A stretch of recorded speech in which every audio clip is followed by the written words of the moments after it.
this lesson, across 13 slides, you will learn accounting in a nutshell, accounting standards, different types of financial statements, management commentary, auditor's report, and other sources of information for financial statement analysis. The slides bearing the learning objectives for the CFA program would be marked accordingly. We begin with a quick introduction of accounting as it underpins financial statement analysis.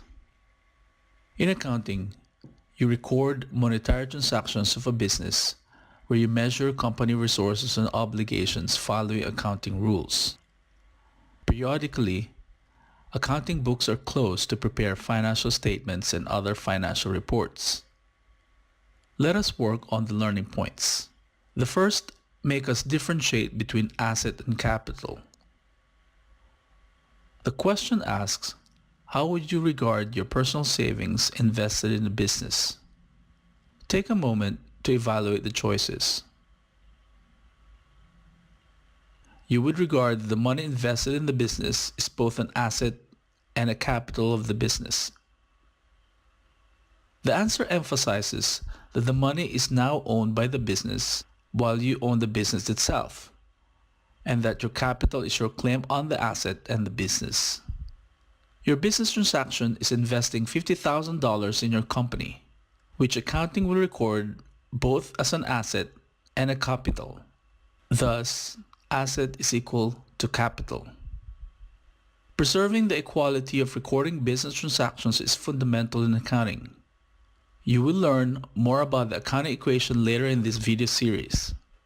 Viewing or recording a business transaction in this manner characterizes accounting as double entry. Further, in accounting, we speak of accounts, similar to your account with your bank or credit card provider. Let us pause and consider the question. The question asks, what specific accounts result from your cash invested as business capital? You would regard that you have both cash and capital accounts. The answer note further explains that accounts are maintained in a ledger resembling a T account with money entries on left and right sides called debits and credits respectively. Resources or assets have positive balances on the debit side and claims against resources or liabilities and capital on the credit side. You should already be familiar with the concept of debit and credit. Your bank credits your account with interest on your cash deposit balance or whenever you receive your salary from your employer, while the bank debits your account with service charges or whenever you charge your online purchases to your debit card. So let us apply the concept of debit and credit in the next exercise. Consider the true or false statement. Given what you just learned and the example of your practical experience of debit and credit with your bank, you would answer that the statement is true. That you would record the business investment as a debit to cash account and a credit to capital account because you are increasing or adding to the balance of both accounts. The answer further explains that throughout an accounting period, say a month or year, there will be many business transactions such as purchases and sales affecting several accounts. In accounting, they are first recorded chronologically in a record called a journal. Debits and credits are on separate lines with the latter meant as credits when indented. They are then later posted to the ledger. Let us try making a journal entry using the next learning point exercise. Pause and read the question scenario. Here, you are asked how you would make an accounting entry in the journal. Given your knowledge of debits and credits and their normal positive balance, you would debit the cash account of $10,000 and credit the bank loan account of $10,000. But how would you record the taxi car purchase? In accounting, assets, liabilities, and capital are measured, presented, and disclosed following accounting rules or standards such as the IFRS and US GAAP. We will cover the accounting standards in the next video. This question considers the value of both new or used cars from the previous exercise. Pause and read the question scenario. The question stem states that the journal and ledger entry will be a debit to taxi cars account and a credit to cash account. But at which amount? Its actual purchase price, the market price of equivalent used cars, or the market price of equivalent brand new cars? Your common sense may direct you to record the transaction at the actual purchase price, which is the market price less the discount. If so, your common sense and good judgment spot on. As accounting follows accounting rules or standards, which require assets are recorded at cost on acquisition or purchase, regardless of their current market values. Thus far, you now understand accounting journals and ledgers as bookkeeping devices. In our final learning point exercise, you will consolidate your learning to see the accounting process. This exercise summarizes the transactions of the taxi business we discussed. It illustrates making journal entries, posting them onto the ledger, and closing the books to prepare the company's financial statements.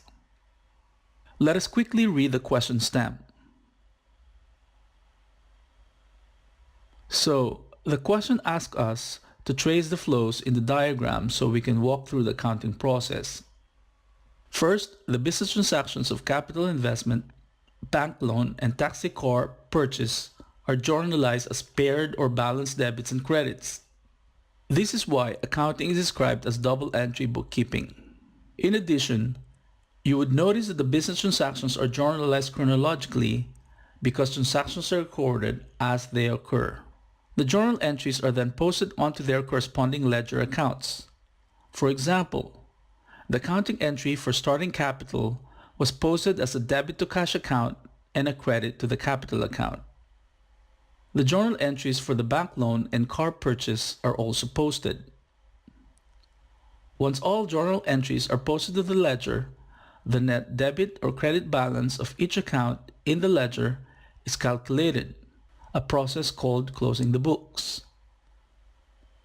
The balances are then presented in a financial statement, in this case, the statement of financial position.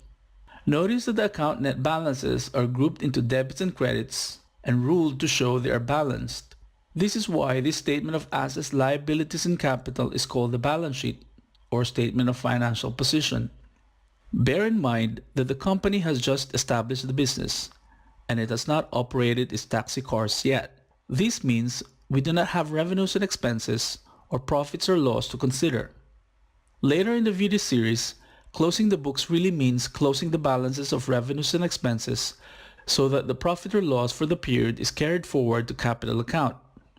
Further, in later videos, you will learn the other financial statements such as the income statement and cash flow statement.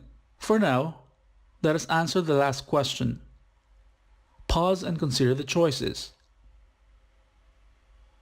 We can now choose with confidence that all of the choices are correct, as we can observe that debits and credits of journal entries are posted as debits and credits on ledger accounts, that the net or closing balances of ledger accounts are used to prepare the statement of financial position, that the statement of financial position groups resources such as cash and taxi cars and claims against those resources such as bank loan and equity, and shows resources and claims are balanced.